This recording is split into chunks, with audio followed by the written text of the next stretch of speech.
코로나19 재확산이 급증하면서 다시 규제를 강화하는 주들이 늘고 있습니다. 13일 캘리포니아주는 모든 술집의 영업을 금지했고 텍사스주 휴스턴 시장은 주지사에게 2주 봉쇄령을 제안했습니다. 감염자가 폭증하면서 코로나19 검사 건수도 늘어나고 있습니다. 하루 평균 66만 건이 넘는 검사가 이뤄지면서 결과를 처리하는 데 일주일 이상이 지연되고 있습니다. 뉴욕주 정부가 경제재개 4단계에 돌입한 지역 중 2주 동안 감염률이 평균 5% 미만을 기록한 경우에는 가을학기 등교 수업을 재개하겠다고 밝혔습니다. 트럼프 행정부가 가을학기에 온라인 강의만 듣는 외국인 유학생의 비자를 취소하는 내용을 골자로 한 새 이민 규정을 철회한다고 밝혔습니다. 오늘부터 코로나19 위험지역으로 지정된 19개 주에서 출발해 뉴욕주 공항에 도착하는 항공기의 승객은 여행 질문서를 작성하고 주 보건국에 제출해야 합니다. 이상은 이 시각 주요 뉴스입니다. 시청자 여러분 안녕하십니까? KBN 뉴스입니다. 오늘 오후 4시 기준 미 전역의 코로나19 누적 확진자는 어제보다 4만 3,865명 늘어난 352만 3,348명, 사망자는 662명이 늘어 13만 8,909명입니다. 이 가운데 뉴욕의 확진자는 768명이 늘어 42만 9,071명, 사망자는 16명이 늘어난 3만 2,461명, 뉴저지의 확진자는 235명이 늘어나 18만 1,601명, 사망자는 19명이 늘어 15,658명으로 집계됐습니다. 첫 번째 소식입니다. 코로나19 재확산이 급증하면서 미 전역에서 다시 규제를 강화하는 주들이 늘고 있습니다. 13일 캘리포니아주는 모든 술집의 영업을 금지했습니다. 또 텍사스주 휴스턴 시장은 주지사에게 2주 봉쇄령을 제안하기도 했습니다.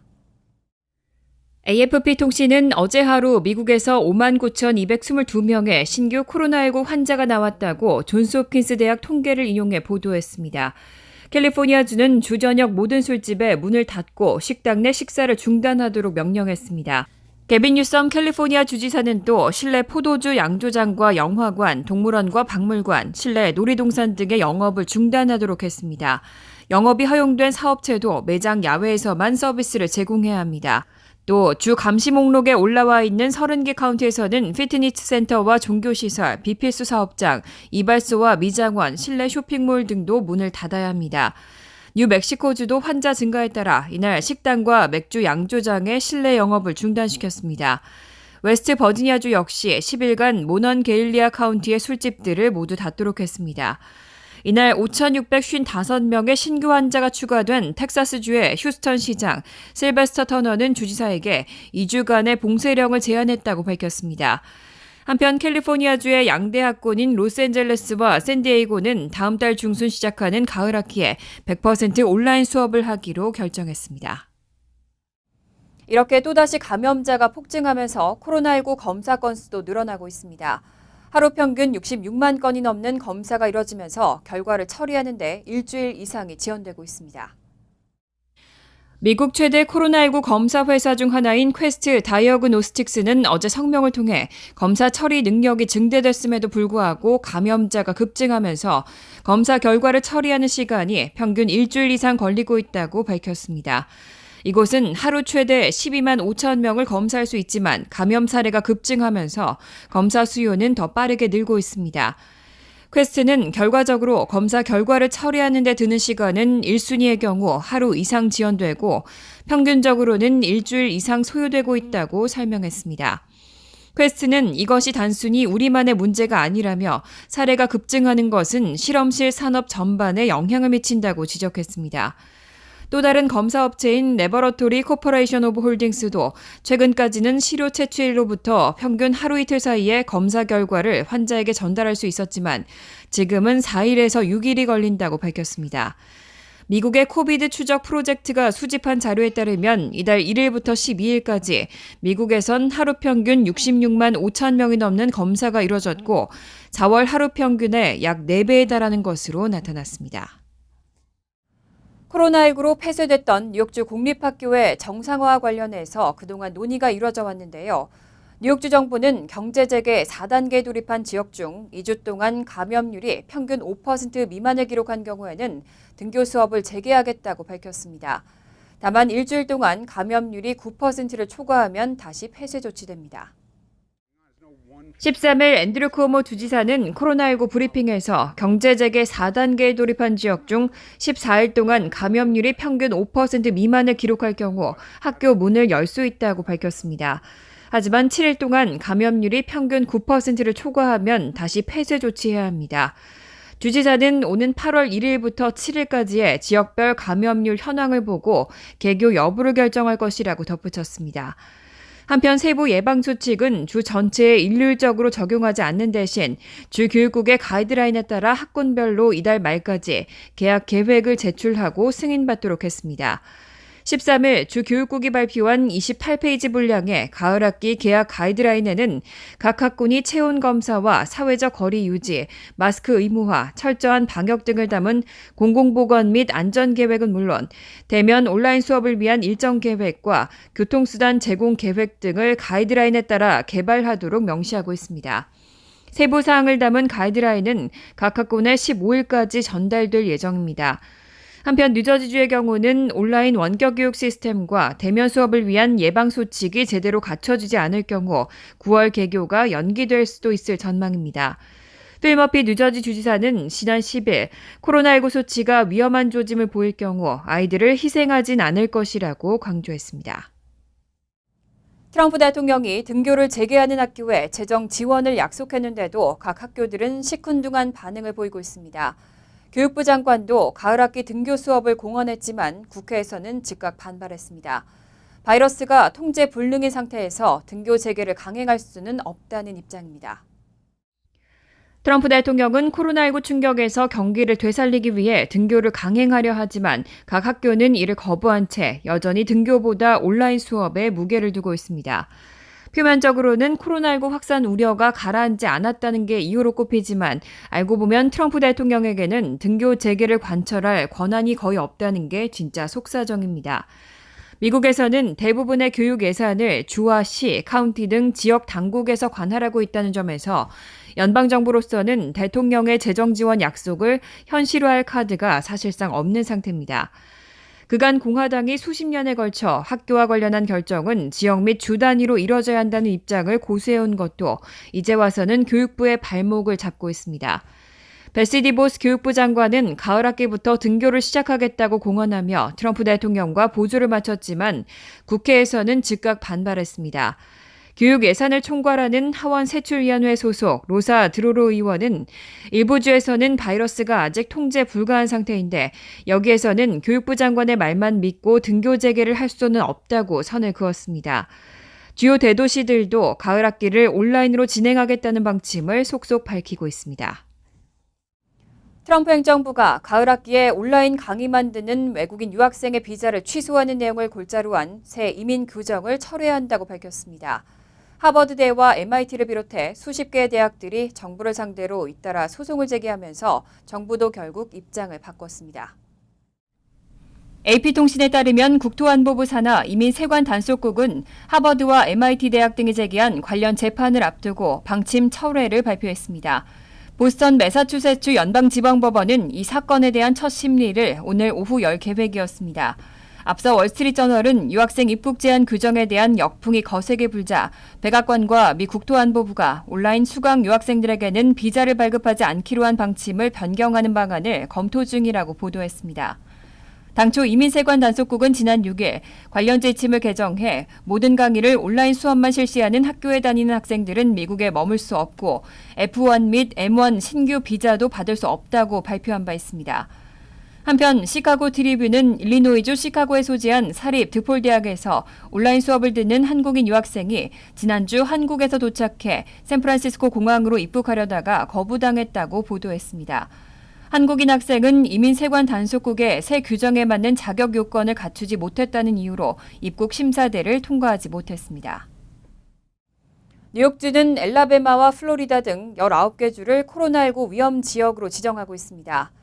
오늘부터 이 19개 주에서 출발해 뉴욕주 공항에 도착하는 항공기의 승객들은 여행 질문서를 작성해서 주 보건국에 제출해야 합니다. 해당 지역을 방문하고 돌아온 뉴욕 주민도 마찬가지입니다. 13일 앤드류 쿠오모 뉴욕 주지사는 14일부터 코로나19 위험지역 19개 주에서 항공편을 이용해 뉴욕 내 공항에 도착하는 모든 승객들은 출발지와 목적지, 연락처, 14일간의 자가격리 의무화 규정 등의 내용이 담긴 질문서를 작성하고 공항을 나서기 전에 제출해야 한다고 밝혔습니다. 질문서는 도착 전 항공기 안에서 승객들에게 배포되고 도착 후 스마트폰 등을 이용해 온라인에 접속한 뒤 질문서를 작성해 제출할 수도 있습니다. 만약 질문서를 제출하지 않고 공항을 떠날 경우 최대 $2,000의 벌금이 부과되고 강제 격리를 당할 수도 있습니다. 쿠오모 주지사는 최근 코로나19 위험 지역에서 도착한 방문객들을 대상으로 14일간의 자가격리를 명령했고 이를 위반 시 최대 $10,000의 벌금과 강제 격리를 지시한 바 있습니다. 뉴욕 주민이라도 해당 지역을 방문하고 다시 돌아오게 되면 똑같은 규정을 적용받습니다. 뉴욕주가 자가격리 의무화 지역으로 지정한 주는 엘라베마와 아칸소, 애리조나, 플로리다, 노스캐롤라이나와 사우스캐롤라이나, 텍사스와 유타, 캘리포니아와 조지아, 아이오와와 아이다호, 루이지애나, 미시시피, 네바다, 테네시, 델라웨어와 캔자스, 오클라호마 등 19개입니다. 트럼프 대통령은 최대한 빨리 코로나19 백신을 제조하는 일명 초고속 작전을 펼치고 있는데요. 보건당국과 제약회사가 올해 여름이 끝날 무렵에는 코로나19 백신이 상용화될 수 있다고 밝혔습니다. 최소 4개의 잠재적 백신을 가장 유력한 후보 물질로 선정했다면서 제조 공정이 이미 시작됐다고 밝혔습니다. 13일 CNBC에 따르면 트럼프 행정부의 한 고위 관계자는 이날 보건복지부가 주재한 컨퍼런스 콜에서 어떤 백신이 효과가 있을지 확신할 수는 없지만 제조 공정은 이미 진행됐다며 올 여름이 끝날 무렵에는 백신이 상용화될 수 있다고 밝혔습니다. 그는 당국이 이미 백신 제조를 위한 장비 구매와 제조 현장 용지 확보, 원재료 구매를 시작했다고도 설명했습니다. 미국은 코로나19 백신 제조에 필요한 여러 단계의 연구에 투자하며 백신 후보 물질 개발에 박차를 가하고 있습니다. 관계자는 트럼프 행정부는 4개의 잠재적 백신을 가장 유력한 후보 물질로 선정했다며 이 목록의 백신 개수는 더 많아질 수도 있다고 전했습니다. 현재 트럼프 행정부는 존슨앤존슨, 모더나와 아스트라제네카, 노바백스 등 4개 제약사에 백신 개발 자금을 지원하고 있습니다. 한편 CNBC는 존슨앤존슨과 모더나 등이 개발 중인 백신이 이달 말 인체 임상시험 막바지에 돌입한다고 밝혔지만 과학자들은 백신의 효능을 보장할 수 없다는 반응을 보이고 있습니다. 코로나19 확산 속에 지난 2월부터 5월 사이 3달 동안 540만 명에 달하는 미국민들이 건강보험을 상실한 것으로 조사됐습니다. 오바마 케어에 따라 메디케이드를 확대한 주에서는 실직자 5명 가운데 1명꼴이었지만 메디케이드를 확대하지 않은 주에서는 거의 2배에 달했습니다. 13일 뉴욕타임즈는 지난 2월부터 5월 사이 540만 명에 달하는 미국인들이 건강보험을 박탈당했다는 연구 결과가 나왔다고 보도했습니다. 코로나19에 따른 경제적 어려움으로 일자리를 잃은 사람들이 늘어난 데 따른 것으로 과거 어떤 해의 보험 혜택 상실자보다도 더 큰 기록적인 규모입니다. 공화당이나 민주당 어느 쪽에도 치우치지 않은 소비자 옹호단체 미국 가계의 연구 결과에 따르면 지난 3개월 동안 건강보험을 상실한 실직 노동자 수 540만 명은 과거 최고 수준이었던 2008년에서 2009년 390만 명보다도 40% 가까이 많았습니다. 특히 이번 조사 결과 코로나19로 인한 피해의 절반 가까운 46%는 캘리포니아와 텍사스, 플로리다, 뉴욕, 노스캐롤라이나 등 5개 주에서 발생했습니다. 오바마 케어에 따라 메디케이드를 확대한 37개 주에서는 실직 근로자의 23%가 건강보험에 가입하지 않은 것으로 나타났지만 텍사스와 플로리다 등 메디케이드를 확대하지 않은 13개 주에서는 건보 미가입자가 43%로 거의 2배 가까운 수준이었습니다. 이에 따라 11월 대선에서는 건강보험, 특히 오바마 케어가 주요 쟁점이 될 것으로 예상됩니다. 연방정부의 6월 재정 적자가 코로나19 사태 속에 사상 처음으로 8,640억 달러를 돌파했습니다. 연간 재정 적자 역시 3조 7천억 달러 중반대를 기록할 것으로 예상됐습니다. 월스트리트저널에 따르면 13일 재무부는 지난 6월에만 연방정부의 재정 적자가 8,640억 달러를 기록했다고 발표했습니다. 2019 회계연도 전체의 재정 적자 9,840억 달러에 육박하는 액수입니다. 6월에 미 정부의 지출은 1조 1,050억 달러를 기록했고 지난해 같은 기간 3,420억 달러보다 3배가 늘었습니다. 이 가운데 5,110억 달러는 급여 보장 프로그램에 따라 소규모 사업체에 긴급 대출을 해주는 데 쓰였습니다. 반면 세수는 2,410억 달러로 지난해 같은 기간보다 28%나 감소했습니다. 코로나19로 인한 경제 위기에다 정부가 납세 기한을 4월에서 7월로 연기한 것에 따른 것으로 7월에는 세수가 증가할 전망입니다. 재무부에 따르면 지난 6월까지 2020 회계연도 9개월 동안 재정 적자는 총 2조 7,440억 달러를 기록하면서 지난해 같은 기간 7,470억 달러에서 2조 달러 가까이 늘어났습니다.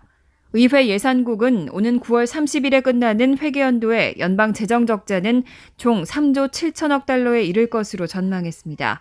2차 세계대전 이후 연간 최대 규모로 이달 중 백악관과 의회가 새로운 코로나19 지원의 합의에 집행할 경우 연간 재정 적자 액수는 더 늘어날 가능성이 크다는 분석입니다.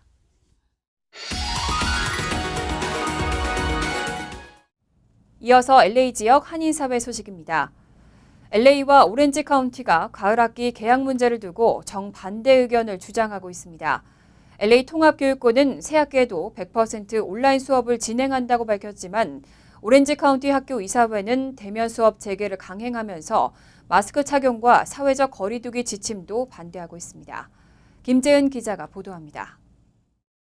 LA 통합교육부가 다음 달 18일 시작되는 가을 학기에도 모든 학교 캠퍼스를 닫고 수업을 전면 온라인으로 진행하기로 했습니다. LA 카운티에서 코로나19가 빠른 속도로 재확산하면서 학교가 자칫 집단 감염의 온상이 될 수 있다고 판단해 안전상의 이유를 들었습니다. The school year will begin in August. It will not start with students at school facilities. The health and safety of all in the school community is not something we can compromise. 교육부 측은 가을 학기 온라인 수업 방식에 대한 최종 지침을 다음 달 초 학부모들에게 통보할 예정이지만 아직 등교 개학 날짜는 미정입니다. 앞서 지난주 전면 온라인 수업을 촉구했던 LA 교사노조는 교육부의 결정을 대환영했습니다. LA 교사노조는 교사 18,000명을 대상으로 설문조사를 실시한 결과 무려 83%가 대면 수업 재개를 반대한다고 응답한 바 있습니다. 반면에 오렌지 카운티 학교 이사회는 학생들의 마스크 착용과 거리 두기를 의무화하지 않은 채로 개학을 앞두고 있어 우려를 낳고 있습니다. 청원 사이트 체인지엔 오렌지 카운티 학교들이 캘리포니아주가 발표한 학교 오픈 가이드라인을 따를 것을 요구하는 청원이 올라왔고 서명한 사람은 3만 명을 넘어섰습니다. 이사회 측은 교내 거리 두기가 불필요하다며 학생들의 마스크 착용이 힘들 뿐만 아니라 아이들의 건강에 오히려 해를 끼칠 수 있다고 주장했습니다. 오렌지 카운티 학교 이사회는 카운티 내 각 교육부에 대한 정책을 대신 정할 수 있는 권한은 없지만 교육부의 최종 판단에 직접적인 영향을 미칠 우려가 있어 교육당국과 학부모들 사이에서 마찰이 예상됩니다. MBC 뉴스 김재은입니다. LA시가 마련한 렌트비 지원 프로그램 신청이 시작됐습니다. 가구당 한 번의 신청만 가능합니다. 중복 접수에 대한 각별한 주의가 당부되고 있습니다. 홍지은 기자의 보도입니다. LA시에서 직장을 잃었거나 수입이 줄어든 세입자에게 렌트비를 지원합니다. 세입자들은 시 주택 커뮤니티 개발국 HCID 홈페이지나 전화를 통해 신청할 수 있으며 선착순이 아니기 때문에 신청서를 접수 기간 안에만 제출하면 됩니다. 신청 자격 조건은 LA 시내 아파트 등 공용주택에 거주하는 세입자로 지난 3월 13일 이후 코로나19로 인한 소득이 줄었거나 실직했다는 것에 대한 증빙 서류를 제출해야 합니다. 체류 신분에 상관없이 누구나 신청 가능하고 현금 지급이 아닌 만큼 공적 부조, 퍼블릭 차지에도 해당되지 않습니다. Eligible tenants have to do three things: live in the city of LA, show the financial impact that COVID-19 has had on them, and earn less than 80% of the average income, the area median income we call it, in Los Angeles City. 소득 한도는 1인 가구 58,450달러, 2인 가구 66,800달러, 3인 가구 75,150달러입니다. 가구의 성인이 여럿이 거주할 경우 모든 구성원의 소득을 보고해야 하지만 임대 유닛당 한 번의 신청만 가능해 중복되는 신청은 자동으로 탈락됩니다. Only one per address will be granted. So you know that if there is an overwhelming demand that exceeds the allocated funds, what we will do is do a random selection process. And if in the random selection process, say for example, the 2 households were to be picked, only 1 application will be put through per address. 선정된 세입자들의 보조금은 직접 집주인에게 전달되기 때문에 임대인 역시 프로그램 참여에 동의해야 합니다. 집주인은 밀린 렌트비에 대한 연체료를 청구하지 않아야 하며 코로나 사태 비상선언 만료 후 1년 동안 렌트비 인상을 강요하지 않는다는 조건 등에 동의해야 지원을 받을 수 있습니다. 만일 자격 조건을 충족해 신청했지만 이번에 선택받지 못하는 세입자는 대기자 명단에 오르게 되며 시 당국은 추가 예산이 확정되는 대로 무작위 추첨을 한 차례 더 진행할 계획입니다. 렌트비 지원 프로그램 신청 마감은 오는 17일 자정까지로 총 5일 동안 진행됩니다. MBC 뉴스 홍지은입니다.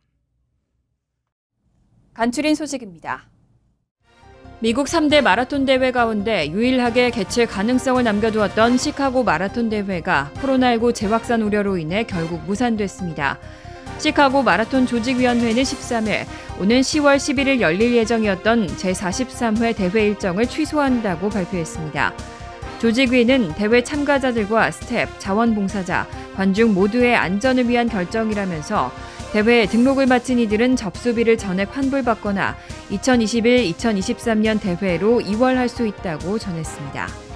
13일 하원 민주당이 과거 남부연합에서 일했거나 노예제도를 옹호했던 인물의 조각상을 의사당에서 철거하는 법안을 오는 22일 표결에 붙일 계획이라고 발표했습니다. 민주당 하원 원내대표인 스테니 호이어 의원은 이날 의회 내 흑인 의원 모임 블랙코커스 소속 중진 의원 5명과 함께 이 법안을 발의했습니다. 법안에 따르면 과거 남북전쟁 당시 남부연합에서 일한 11명의 조각상은 물론 1857년 노예제를 옹호하는 판결을 내렸던 로저 테니 전 연방대법원장 등 친노예제 성향 인물의 조각상도 함께 철거됩니다. 뉴저지 트랜짓 열차와 버스 등의 탑승 인원 제한 조치가 해제됩니다. 13일 필머피 주지사는 그간 코로나19 사태에 따른 사회적 거리 두기를 위해 트랜짓 열차와 버스 등에서 승객 정원의 50% 이하만 태우도록 했던 제한 조치를 15일 오후 8시부터 해제한다고 발표했습니다.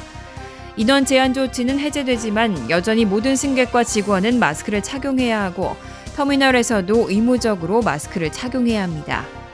뉴욕 한국문화원이 한국 서울의 대표적인 국악 전문 공연장 서울 도나문 국악단과 협업해 파트너십을 맺고 뉴욕 한인 동포들에게 한국 음악 시리즈 온라인 공연을 선보입니다. 오는 17일부터 12월 4일까지 격주 금요일마다 총 11개 공연팀의 다이내믹한 작품을 온라인을 통해 볼 수 있습니다. 코리안 뮤직 나우 온라인 공연 시리즈는 최근 영화 소리꾼 개봉으로 주목받고 있는 소리꾼 이봉근의 공연으로 7월 17일부터 시작됩니다. 환율과 증권 소식입니다.